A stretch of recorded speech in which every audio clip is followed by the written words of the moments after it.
Welcome to Mom Breaks. In this episode, we connect with Katrina, a mom to twins, former school teacher, and advocate for both maternal mental health and premature care. Her twins were born at 33 weeks and spent their early days in the NICU, during which Katrina experienced postpartum psychosis.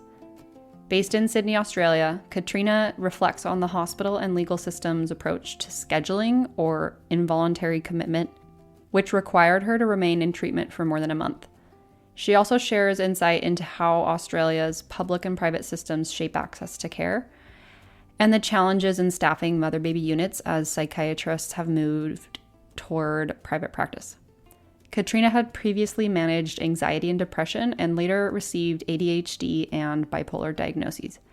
She opens up about what recovery has looked like for her and what it means to parent twins after such an experience, as well as how she's moved on from simply surviving to thriving. Today, she's actively fundraising, advocating, and building community around perinatal and general mental health. Listen through until the end for some really wise reflections on healing from psychosis. Hi, my name's Katrina. I'm a mother to 3-year-old twins. I'm from Sydney, Australia, and I have lived experience with postpartum psychosis, postnatal depression, bipolar, and ADHD. Thank you for having me on the show. Yeah, that's a lot you can speak to and all helpful perspectives. So I'm excited to hear about what you've learned. Can you share a bit about roles or parts of your life that feel most central to who you are? I definitely feel like roles in managing my mental health is number one. I think that comes above most, even on top of being a mother. When the postpartum psychosis happened, I had to really reevaluate how I can take care of myself in order to take care of my twins. And this all really happened when my children went into the neonatal intensive care unit. I had to really grapple with what it is to be someone of myself and and help myself in order to help my children. And then of Yeah, course wife, that's another top priority of looking at how you can be there for yourself and how you can be there for your husband or whatever you call your spouse. So yeah, mental health has affected all aspects of my life. yes, same. Well, it's a big experience to go through postpartum psychosis. Could you Of course. describe the year leading up to I guess for you, your birth, when you gave birth to your twins?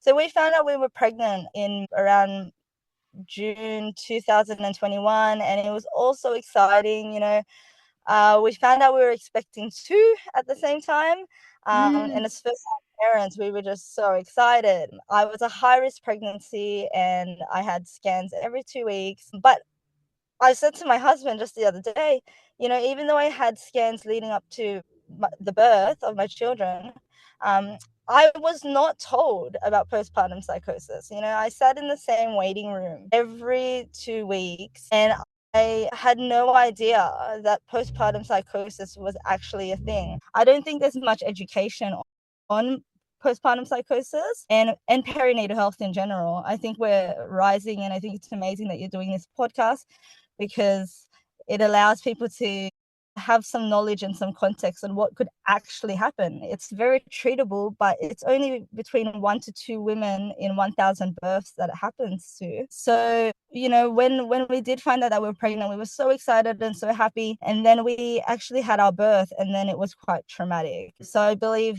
the onset of my actual postpartum psychosis happened within the hour of giving birth to my children. mm, I didn't get to have them on my chest, which was something I thought hard. was going to happen.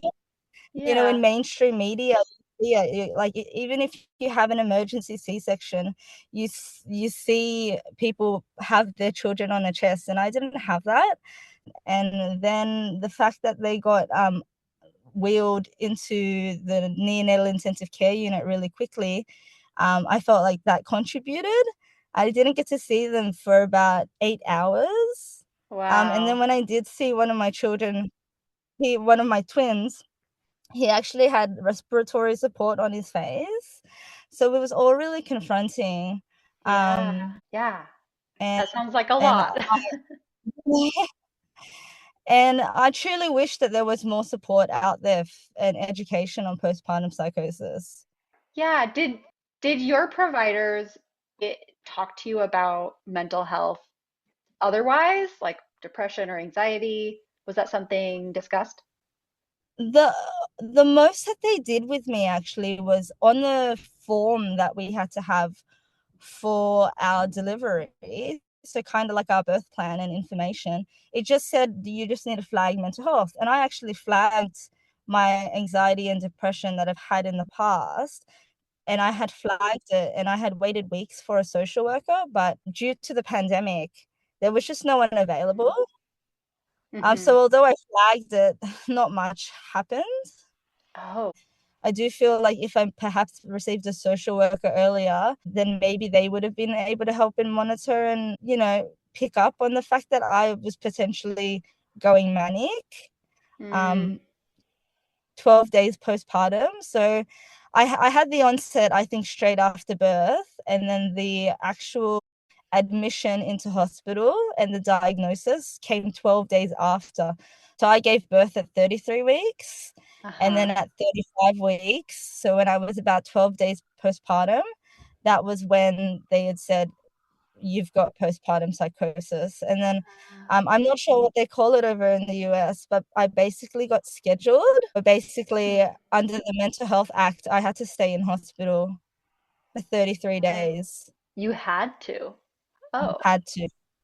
why is that? Essentially, I think because, psychosis is a loss of reality. And depending on how deep or far into the psychosis you are, there's almost like you can't turn back and there's almost no point of return. You have to stay in hospital, get the Huh. treatment, and then when they think that you're fit, to not be in hospital anymore, then they allow you to not be under that particular procedure and protocol. But yeah, it was Hmm. very confronting. I had never experienced anything like it before.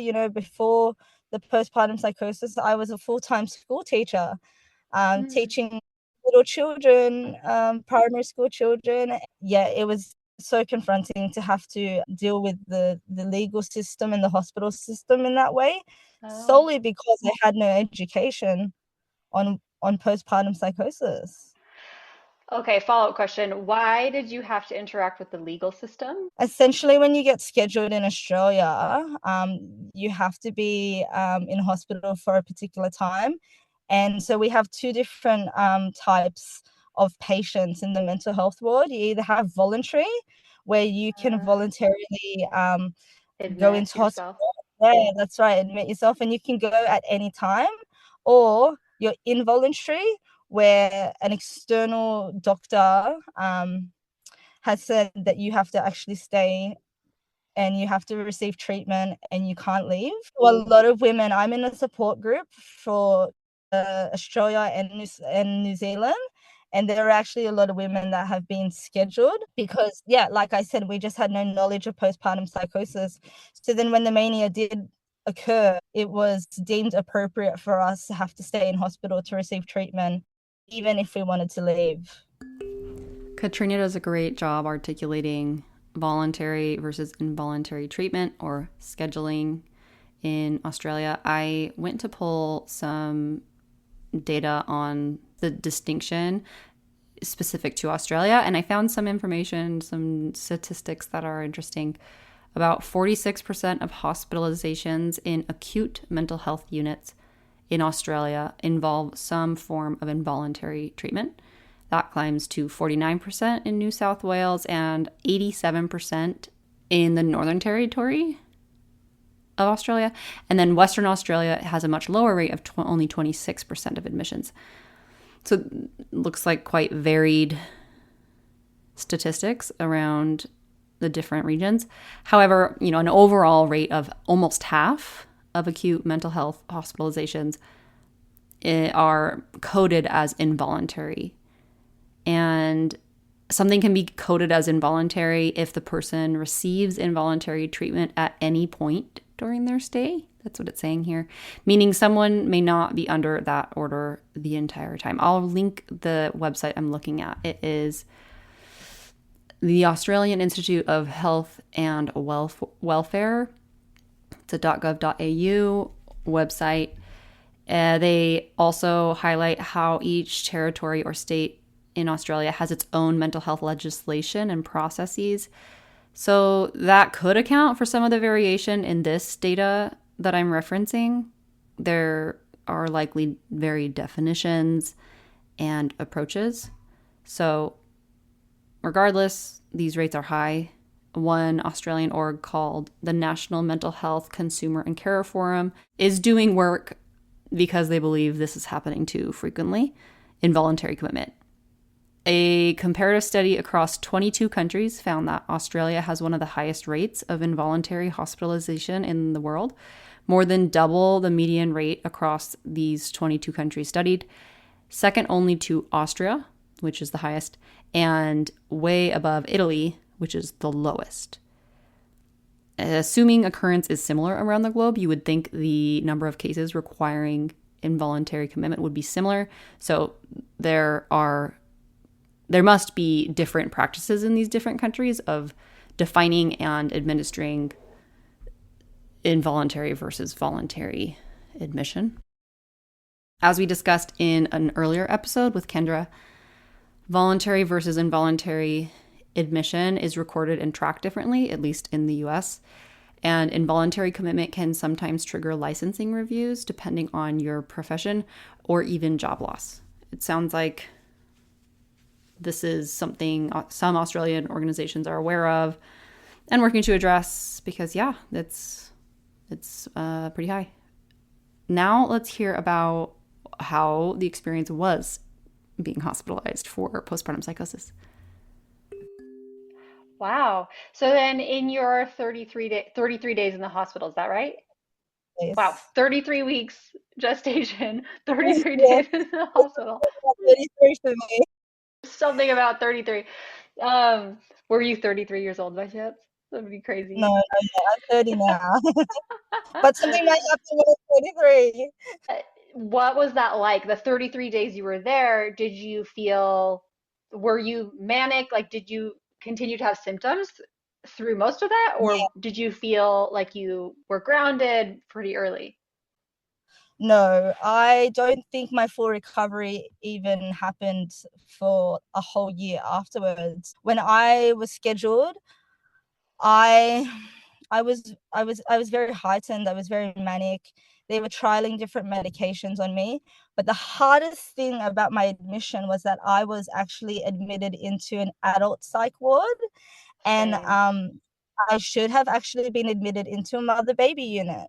But Mm, unfortunately, the mother baby unit around the corner from the hospital, so the hospital, um, it hadn't been finished because there was a delay with the pandemic.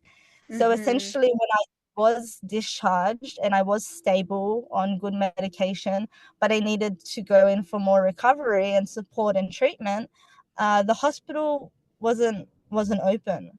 So I suffered for about 5 to 6 months, Oh. where I developed postnatal depression, which was really hard.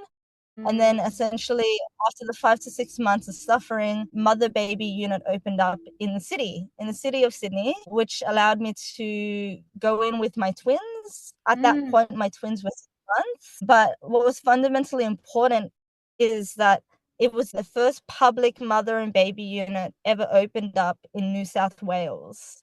mm. So it was a really historic hospital, and I feel so grateful to have been one of the pioneering families to go in.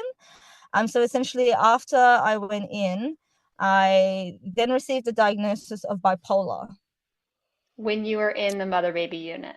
when I was in the mother baby unit, because essentially I had the mania in December 2021, and then Uh-huh. I had depression from February 2022, which Oh. then I received bipolar. And it's actually so interesting how many women receive the diagnosis of bipolar after having a postpartum psychosis episode. But I do have to add that not all women receive it. Like sometimes they just have a one-off psychotic episode with the psychosis. But I've been speaking to a lot of women who have been telling me that they are bipolar now, subsequently after Yeah. having Yeah. that episode. Yes, it can be a first like onset of bipolar, and I see that as well. MGHP3 is Mass General.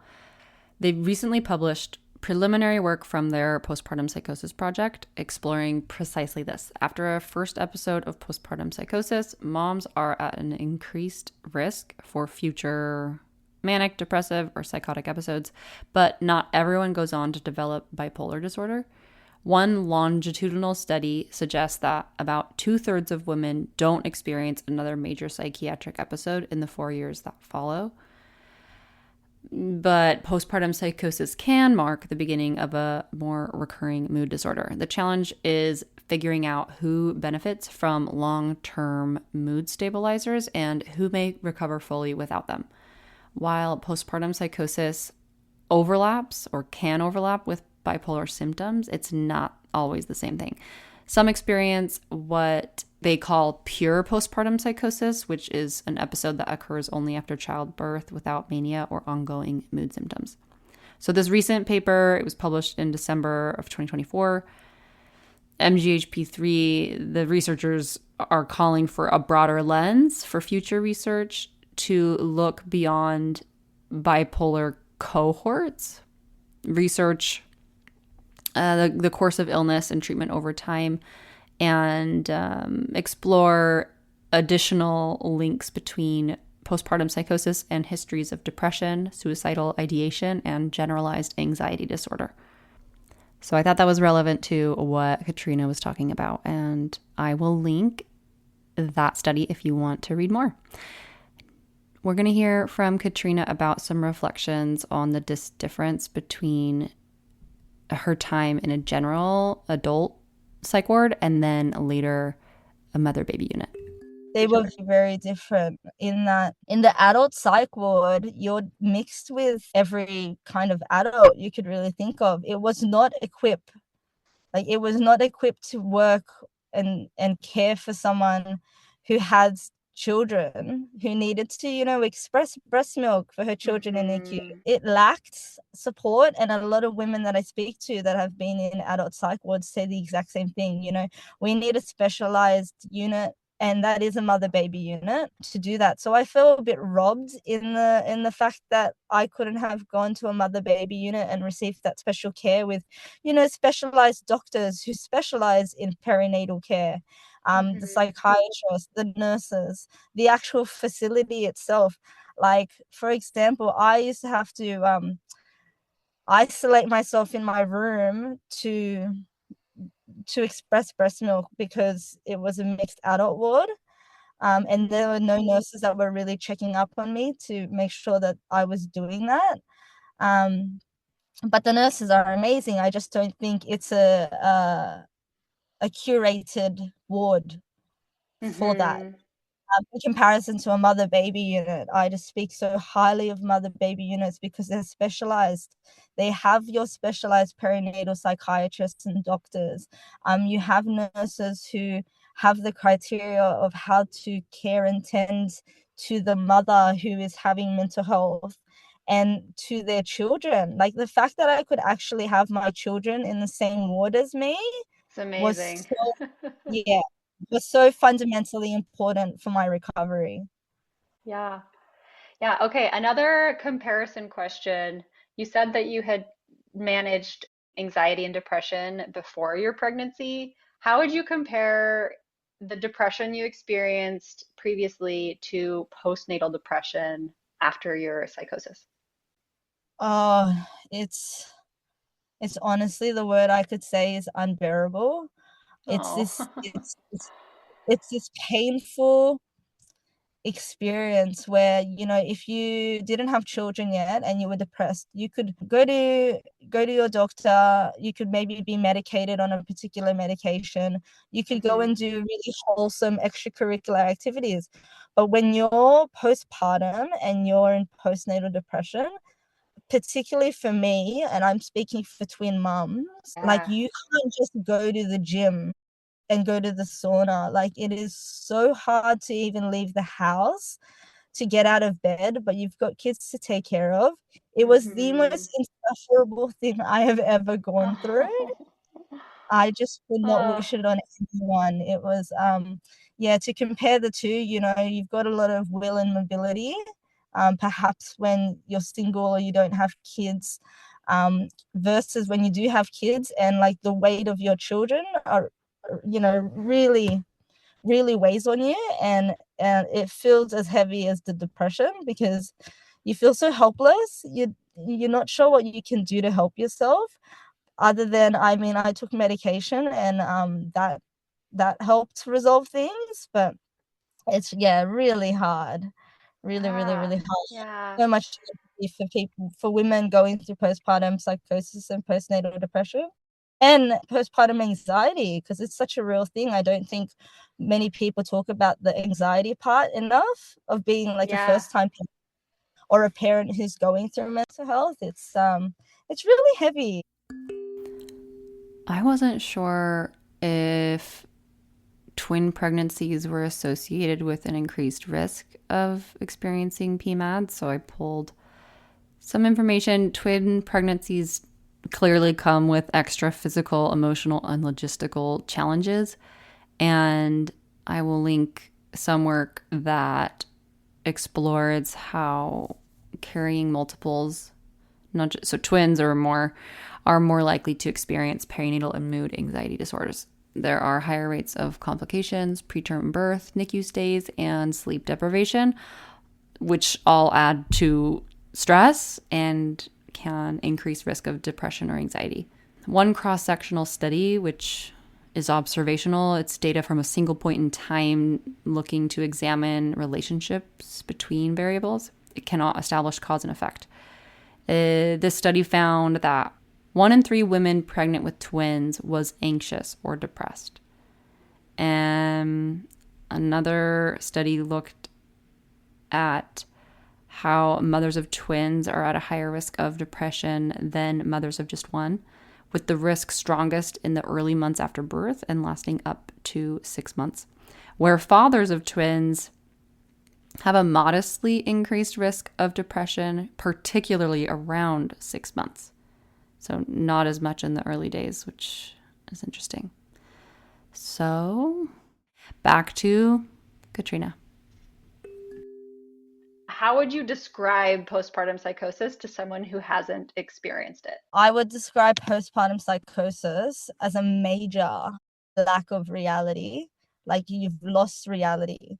You've lost the thought and the need to sleep. Mm. Like the sleep deprivation is so real, and that's what makes women so vulnerable. But also like men. I've heard of men having postpartum psychosis as a result of Oh, their birth I experience with haven't. partner.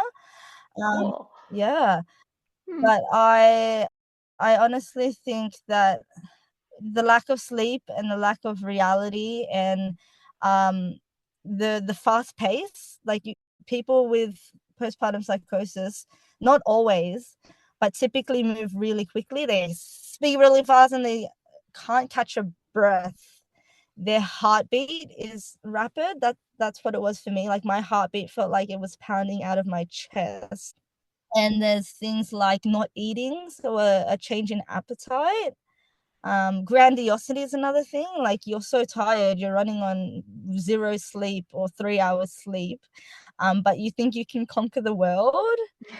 It's a very, very, very interesting illness. Yeah, I think about the symptoms that I had and kind of thought, how did we not pick up on that earlier? But then with Mm. my ADHD, it kind of tied in with similar tendencies. Like I Oh. talk really fast usually, I move really quickly, I pace, I'm restless. So sometimes those symptoms can often be, can be exhibited by someone who's having postpartum psychosis, but no one knows it yet. Like it was actually my Mhm. husband that picked up on it, because I stopped listening to him. I just wouldn't listen to him. He would tell me things and I would just not listen and ignore and go maybe the opposite direction, or I would say the opposite thing. And then that's when he picked up that something was happening, because I'm not usually like that. I'm quite compliant and quite agreeable. But yeah, it was my husband that actually made the call. And then, on that exact same day he made the call, I was in the emergency department. And then Okay. all the doctors were obviously asking me about my symptoms.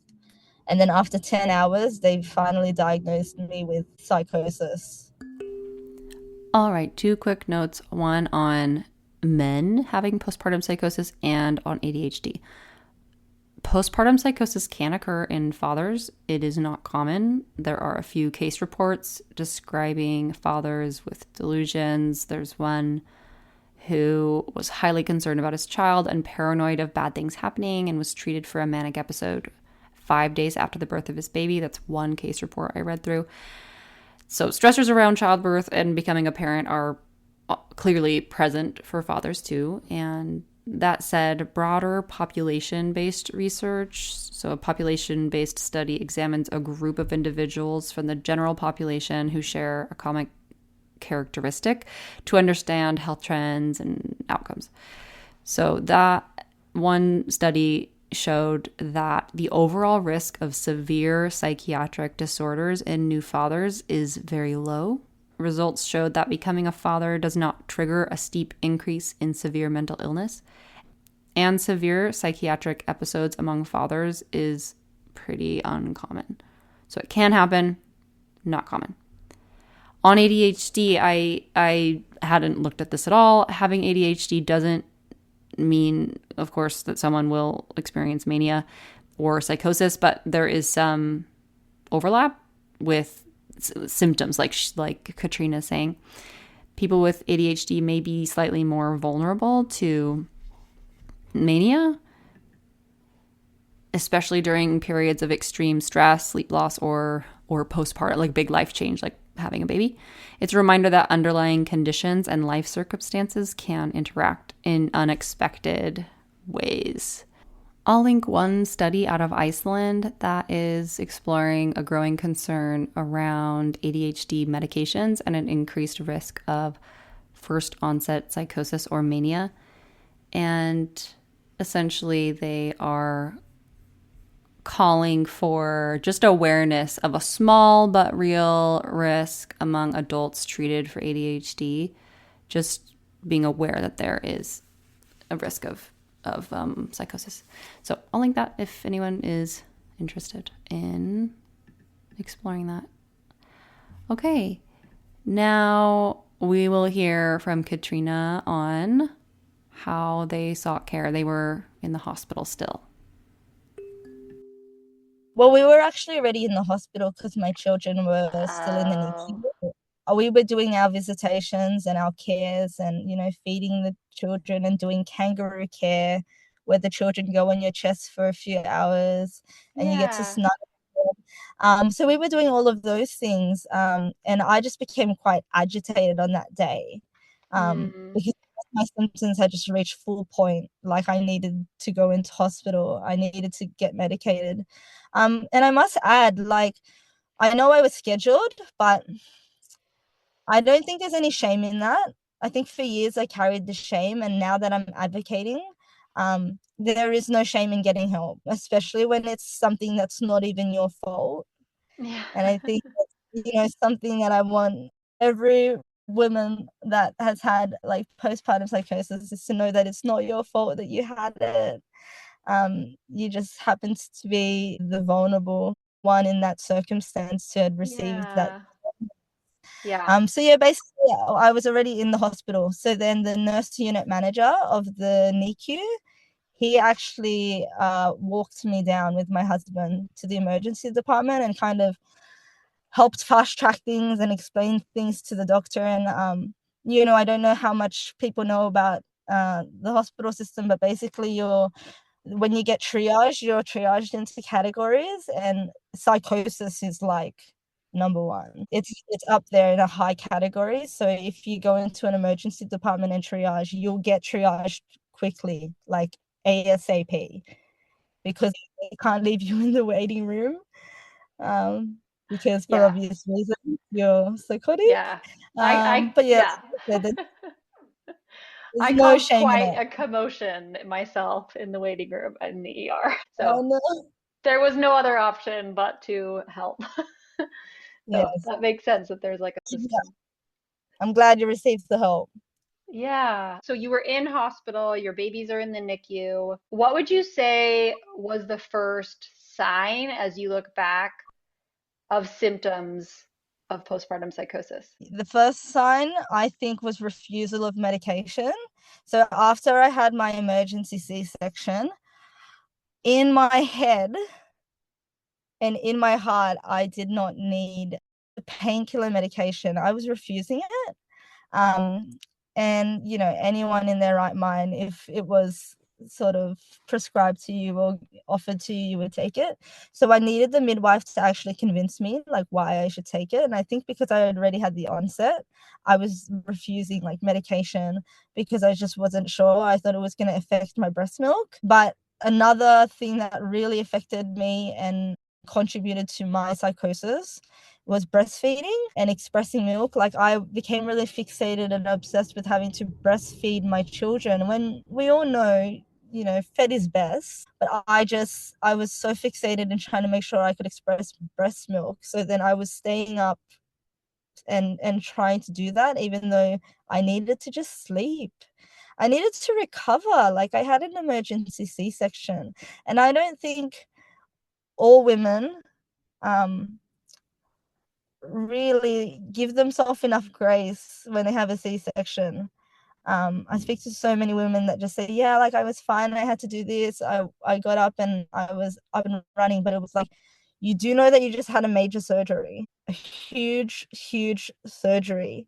And I think women are expected to do all these things straight after. So I think that was one of the symptoms for me was like, I was just obsessed with breast milk, and then I was so concerned about my breast milk that I was refusing medication. So I definitely think that was the first symptoms within the first few hours of delivery. Yeah, I feel breastfeeding can aggravate. I mean, sleep generally because it's hard to sleep and breastfeed, but with twin babies particularly. Can you speak to more about like having twins and how that was for you? I mean, you already shared that it was hard in your, postpartum experience. Anything else to say on giving birth to twins and how you feel like that impacted the experience? I definitely feel like giving birth to twins is such a unique experience. I mean, from the moment of conceiving, we had to have scans every 2 weeks. And then it was one of those things that I had anticipatory anxiety, and I actually didn't Hmm. get diagnosed for that until I started therapy.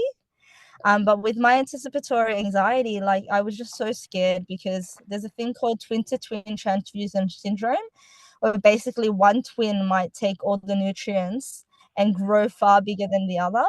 Ultimately, that didn't happen to us until we got to 33 weeks, where actually there was something wrong and something was happening to my placenta, where um, one of my twins stopped growing for 2 weeks and he was only circulating. Yeah, they call him a miracle baby because he was only circulating from his head to his heart and he wasn't eating, whereas my other twin was still growing and was fine.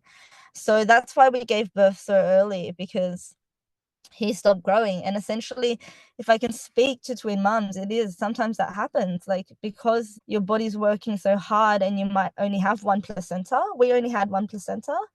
um yeah, essentially it can mean that you have to give birth early. There are yeah, pregnancy is hard with twins, but also like my twins are now turning 4 and it's double everything. It's just everything is just double. That's all I have to say. We spent so much money on on nappies and formula when we had to formula feed because I could no longer breastfeed, and everything is just double, which is obvious, but like when you look at the bank, it really shows. Yes, I can imagine. I have a 4-year-old and it's not just the financial, but also probably like double the meltdowns, double the Like my daughter's going through this phase where she likes stripping all her clothes off right before we need to be heading out the door. Like things like that, where like they have their own quirks. And so I can imagine having just two opportunities for hiccups. Yes, it is two of everything, two of the meltdowns. It's actually such a wild experience. I think even for us with the age of 4, that's just such a complex age in itself. So honestly, I take my hat off to anyone with a 4-year-old because it's hard. Yeah. Well, I tip my hat to anyone with twins who's managing. I feel like at any stage, like particularly babies though, two babies at one time, that's like you're a super mom. Well, I have to add about the two babies. My husband actually did all the night feeds because I was so unwell from the postpartum psychosis. It was doctor's orders that he Mm, had to actually do the night feeds because I was on medication. hmm. So I take my hat off to him. Yeah. Yes. That's amazing. And I think that should be normalized across the board. Maybe hot take. I think like having family or partners be doing night feeds is smart. We didn't really talk about support systems yet. Can you Right. share what your support systems are like? So my current support systems, I've had to go private with my psychiatrist because I'm not sure how much you know about the psychiatric downfall in Australia, in New South Wales, but psychiatrists are resigning left, right, and center because they're not getting a pay rise. They're Mm, not getting paid what they're worth, really, and it's horrible to watch because people are struggling to access psychiatrists in the public system. So essentially, I've had to go private, and we oh, all know how costly private psychiatrists are. So I have a psychiatrist, she's amazing, and then I have a psychologist, and then I also have a mental health support worker who like I see weekly and she supports me. She's so lovely and she's got lived experience. So that works out so wonderfully well. We just relate and resonate with each other. So I have her, and then I have my GP, and then I have my family and friends, and mostly like my partner who watched the whole psychosis unfold and, like I said, made the phone call. He's my biggest support system. But I want to add this is that your partner can be your biggest support network, but who's supporting them is something that I want to say. I think it's so important that the person that's supporting you is being supported also. yes, fully agree. My spouse had to do therapy for the year after our experience because it was so much. How healing. Yeah, yeah, therapy was great, really healing for him, though the first therapist he went to was not helpful and thought it was all his fault. It's like Oh really no. terrible. But yes, I want to do a season of sorts that's focused on partner perspectives and bringing in how they, because it's so often that the partner is who notices and who Yeah, is seeking help. And so part of what, education is also for partners, right? Like I feel like that is a front line of defense of sorts. So anyway, that would be an amazing episode. yeah. Okay. So I noticed in the article this dynamic of perinatal psychiatry in New South Wales, I believe. So Yes. that's continuing to this day. To this Um, day, it's still happening, I believe. We even had a mother baby unit close because the dispute. there's not enough. Um, Okay. there was just not enough psychiatrists. Okay. Yeah, it's just really, really sad to see. But that mother baby unit is now open. I believe they got a psychiatrist, but it's not okay when there's so many women and families that need to access support. So I just feel for any women who experienced the closure and couldn't access what they needed. Yeah.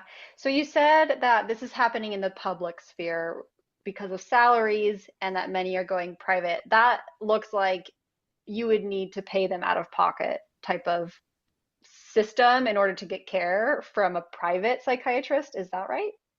That's right. That's exactly what's happened to Okay. me. So Okay. instead of accessing a public psychiatrist, which is a bit more feasible for my family, with twins and the expenses, we've had Hmm. to go private. Okay. And then I also was wondering about, so you said you have a psychiatrist and a psychologist and then a mental health, like social worker type Yeah. person. So what are those different roles like? I'll start with my psychiatrist. So my psychiatrist, she does all the diagnoses. So she actually diagnosed me with ADHD when I was 30. So I've been undiagnosed for so long. So she does diagnoses and she does medication. And then my psychologist does like talk therapy and different theories like CBT. And then my social support worker for mental health, she essentially, we catch up over coffee and we work on goals together on my Oh, mental health. Yeah, really, really, really, really lucky to have her. Not everyone has her in Australia, but she's someone I get, and I'm so blessed for that. And then of course we've got your general practitioner. My GP does my general checks and well-being, and then allows me to get my prescriptions from my psychiatrist. She does all my scripts. I Yeah. see. So it's like your, we would call it primary care doctor, but they Yeah. work together almost. The psychiatrist would send the prescription. Letters. Okay. Yeah, they send correspondence to each other. Mm, That's really helpful. So I've got a yeah. really good care team. Yeah, that sounds amazing. And the social support person, so that is that through the public healthcare system? That's just through an organization I was able to tap into. Okay. Lovely. Yeah, but yeah, I think it's really important to have a really good support network, because I think it's the make or break of you just surviving or if it's you thriving.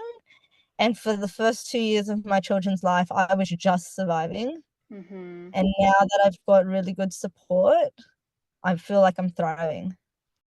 Say more. Yeah, just I'm doing podcasts, I'm writing articles and being featured in newspapers and journalism, and I'm writing my own pieces, and I'm just doing a lot of advocating for mental health for all women and families, but mainly for perinatal health, mental health.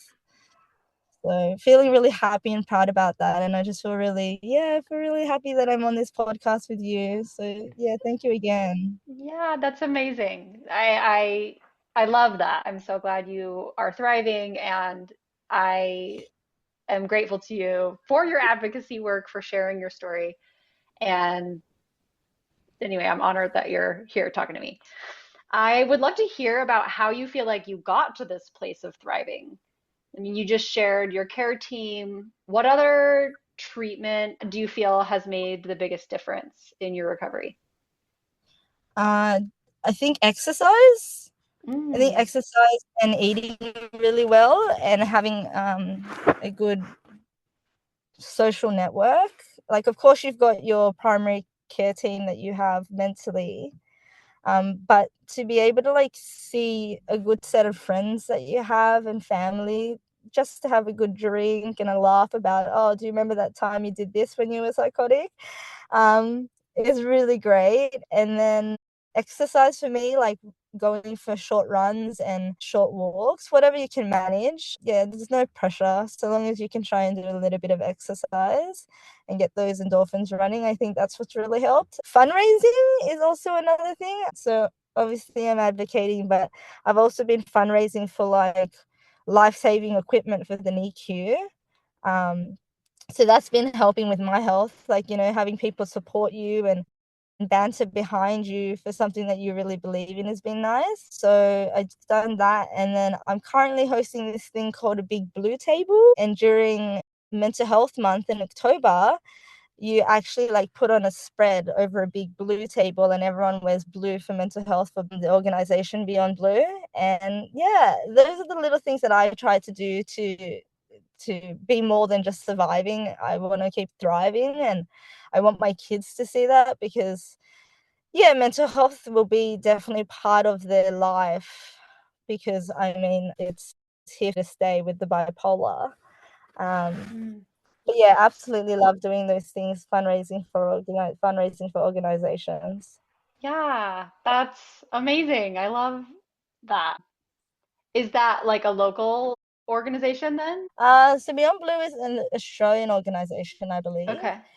And Running for Premature Babies for the life-saving equipment for NICU is also Australian, I believe. But yeah, basically with the Running for Premature Babies one, you just sign up and you go for a run. I did a 5K run, and you just fundraise money. Like people just get behind you to fundraise to support you to try and get all this life-saving equipment for little babies who are so Hmm. premature. That's Yeah. amazing. I love that. As you look back on that year postpartum, what do you wish would have been different about getting help or treatment? I wish that mother and baby unit would have been open. First of all, I just think they're so important, and it's sad that a lot of people can't access them or have to travel 7 hours to access one. Like Oh. they should they should be available everywhere. Like women are giving birth everywhere, like, particularly at the hospital that I gave birth at, they on average give birth to 6,000 babies a year. And then if we look at the statistic of postpartum psychosis, let's say it's the 1 in 1,000, that's 6 other women in 1 year, like, it's 6 women who have experienced postpartum psychosis but may not have been able to access the care. So then you think about all the people in regional parts of the country, how are they accessing the care? So that's one of the main things. I wish that there were more mother baby units available. I wish that therapy was, subsidized by the government more for as many sessions as you need, not capped at 10, not capped at 15. We have a capping in Australia, but I wish that we could access more free psychology. I just think that would be such a game changer for people's lives, not even just for women who have experienced postpartum psychosis, for their partners, for their children who may have been old enough to see what happened. I think it would also be really great for medication to be subsidized a little bit more. Mm. But yeah, I feel like everything to do medically, I feel like we're doing an okay job for a country that is so fortunate like Australia, but we can always do better. Yeah, it sounds amazing that you get therapy through the government at all. But Yes, I'm in a place where, we pay for everything. So I've heard. yeah, but it sounds like you have psychologists who work in the public sphere and you can get therapy, certain amount of sessions through the public system, but then you can That's also get private therapy. Is that right? That's right, yeah. So you can have both essentially. Sometimes you end up having both in the year. So in the public system in Australia, you can actually have a thing called a mental health care plan where you see your general practitioner, your primary caregiver, and basically you just talk through to them about what's happening and why you need the care and the help. And then they'll write this plan for you, and then you're essentially eligible for about 10 free sessions. Hmm. And then if they deem that you need more, then they give you an extra like 6. Hmm. But it's really good. Yeah. Yeah, that's great. Okay, and we've covered this organically, but how do you feel this experience changed you? Meaning, how did postpartum psychosis change you? I think it's ultimately changed my whole life. It's part of my identity now. Like it's Mm. something that you can't just put in a box and say, that's unfortunate that happened. But for some people, they can do that. They can compartmentalize. I personally can't. Like my experience of the postpartum psychosis was so significant and so traumatic that I'm now advocating for it. But that's not everyone, and that's okay. I feel like it is entirely like a whole part of it is me. not just like, it's not all of me, but there's just a really big part of me. It's impacted me in ways like getting a new diagnosis of being bipolar. Before I had my kids, I didn't have the diagnosis. So essentially, I feel like it's impacted me in a really big way, and big enough for me to talk about it all the time as needed. Can Maybe. you speak to how has that been for you, getting a bipolar diagnosis? When I received the bipolar, I was a bit shocked. They had predispositioned me to say Hmm. that I would be getting bipolar if I had the postnatal depression. So it was all on Oh, my documentation, all on my discharge papers to say she might become bipolar. Like they were trying to say oh, that it was inevitable that I would become bipolar. oh. But yeah, I was in denial about it for a little while, which is so very normal. But I've now come to terms with it now that I'm writing a lot of pieces about it and sharing my story. I just think it needs to be normalized. Like I said earlier, I didn't do anything wrong to receive the diagnosis. It just happens to be the way my brain's wired. So it is what it is, and you can either stand proud about it or you might end up just hiding in shame with it. So I choose to try and be proud about it and educate more people about it because it's an interesting diagnosis. I mean, um, it has the potential of me tapping into a psychotic episode again. So for the listeners, I'll explain the different phases that you can have with bipolar. So here you are stable. And then on one end, you can be really depressed, like clinically depressed, probably need to go to the hospital depressed. And then on one side, on the other side, you can be hypomanic. And hypomanic is this period of around 4 days without proper sleep. You're, highly engaged in all these different activities. It kind of holds similar symptoms to mania, but you're not quite there yet. Sometimes you need to be hospitalized for hypomania, sometimes you don't. But basically, like you can be quite heightened in hypomania, and then you can jump back into a manic episode. So it's a really unique type of illness because even the medication that you take has to be properly balanced out with your psychiatrist, because if you're treating a particular illness with a particular medication and it it can't coexist with another one, it might send you from being baseline or being depressed to straight mania. So then you'd have another episode again. So then, if they sort of discharged you with this expectation of sorts that you might develop bipolar, at what point did they say, yes, you have bipolar? So they told me that I had bipolar. Well, I have bipolar, and when I was in the mother baby unit. So the psychiatrist met me, she did my assessment, and then very quickly she said, well, you've had a mania, like you've had a manic episode, and then you've now had a depressive episode. You're definitely bipolar. And then Okay, now I just so kind of live my life in cycles. Yeah. So I live my life in cycles where sometimes I'll be in a depressive episode or a hypomanic episode and then baseline. It just depends on what mood and what triggers or what happens, what's happening contextually in my life at that mhm. time. But I just have to say, once you've got your medications balanced out, life is pretty good. Yeah, yeah. Thank goodness for science and medication that can help us with things we know we have. Thank you for sharing. I'm curious, in your today, I mean, you know, and you have a great care team, you have medication that supports. In your lived experience today, what is like the cycle? Like, how many days do you feel, like baseline versus up or down? Well, I had a recent episode in April of this year where I was hypomanic. Okay. And that lasted for about a month or so. And then Long time. almost cycled.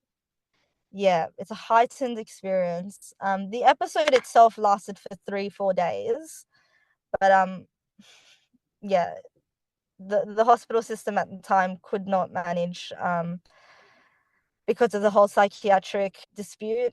that I just decided to leave the hospital, so I didn't stay, but that's for another time. So basically, I can have, around a month of an episode, and then it depends if I've been triggered by something or if something's happened in my life. But most of the time, I can come back to just like baseline. So I've been baseline since then, since that last episode. And hopefully, I don't have any more major episodes. Yeah. Yeah. Okay. Thanks for sharing. I know this is like raw and just asking the questions.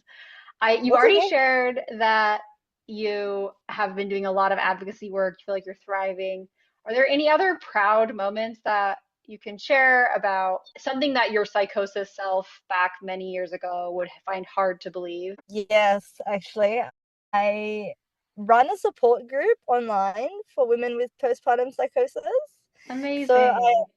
I run this group every third Sunday of the month, and we have different topics like pregnancy after postpartum psychosis, or co-regulating with your children, or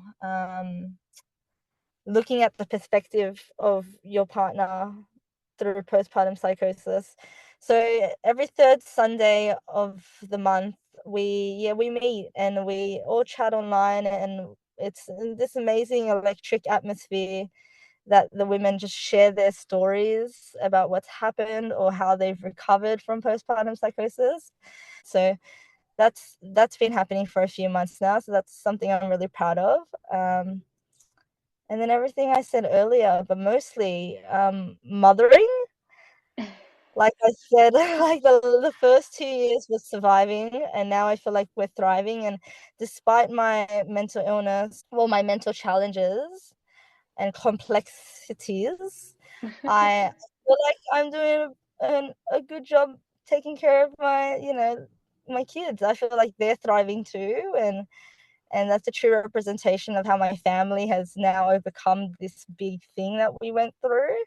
Um, I mean, my children obviously have no idea of what happened, and our children don't really, because they were so young when it all happened for Yeah. us, right? It was all postpartum. But then the articles and the newspapers and the interviews that I'm in, kind of leaves a footprint for my children to read when they're older. So that's something I'm really proud of, because I just think we should be able to talk about it. And that's why your podcast is so important. Yeah, thank you. And cheers to you. Yes, I'm confident you are doing wonderful things. Raising two humans, period, is a wonderful thing. So, hearing about how you're caring for yourself, that is so admirable. And it sets the stage for how you care for your kids, like getting them a good care team and making sure you're, covering all the bases for them too. So, looking forward and outward, what advice would you give to someone who's recently experienced postpartum psychosis? So I have a few advice to give. The first would be, don't be too hard on yourself. Experiencing postpartum psychosis, again, is not your fault. So if you're listening and you've experienced postpartum psychosis, I'm sorry that that's happened to you, but it is not your fault. The second advice I'd give is to grace yourself with time. I think it's just so important to allow yourself to have the time to, grieve over that period of time, if that's a feeling that you need to go through, because it was like, it could have been really traumatic for you, or you could have felt like you lost a whole part of yourself, which I did feel like I lost a lot of myself in that episode. So yeah, give yourself time to have the time, because time helps with healing. And then the last one is to know that you're not alone. And I think it'll be amazing to see this community grow, and to see all these people around the world who have experienced something so unique that we have. And then the last thing that really helped me in therapy is, if you haven't already, write a card or a letter to yourself during that time. Like, find yourself in a good space, however many years or months you are from that, and actually write, "Dear Katrina," and give yourself the space to actually write and feel everything. It doesn't even matter what you say. It just matters how you feel and how you can write that down and help that heal. Because I found that that was like a really interesting point in therapy. I felt this huge shift. Like, it's like I almost needed to forgive myself for what happened, even though I didn't do anything wrong, if that makes sense. But it's such a healing thing to do. And yeah, you don't think to do it unless someone invites you to do it. So this is the invitation for you to write yourself a card or a letter for your postpartum self. I'm going to do this. I haven't done that. So thank you for the invitation. That is so beautiful and powerful. And I love sharing. I love asking this question because each person has their own Mm. powerful takeaway to be like, hey, you're going to be okay. I love this idea, writing a letter to yourself. It really is such a powerful way to slow down and connect with your own story. There is some research that explores the benefits of writing about traumatic experiences. The Huberman podcast did an episode on this, and I will link it in the show notes. So please take Katrina up on her invitation. Building on it with this study that I'm linking, you can think about 3 different aspects as you write. 1, facts related to your experience. 2, the emotions around it, and or now, any emotions that come up. 3, writing about any link that comes, any tangential areas that come to mind, just anything, no matter how distant it may seem. Let yourself just write and write. And if you can, do it several days in a row for 10-15 minutes. When we revisit an emotional experience in a deliberate way, the brain can make better sense of it. That part that helps us organize and regulate emotion, the prefrontal cortex, can come online, help calm the body's stress response. It can bring up these emotions. Sometimes when I talk about or have talked about my experience, I would shake, and I don't as much now. I can talk more freely about my experience with postpartum psychosis. So over time, this truth telling can have real benefits. There's some work on helping with better sleep, less stress, even improvements in your physical health. So do a letter to yourself, write about your experience, process, release, and reconnect with the experience. Katrina's journey shows how recovery can evolve into purpose, advocacy, community, and the courage to speak out. If her story resonated, take a moment for yourself today, take a mom break, and maybe even start a letter to yourself as a gentle way to check in with your own healing. This is Mom Breaks. Thanks for listening.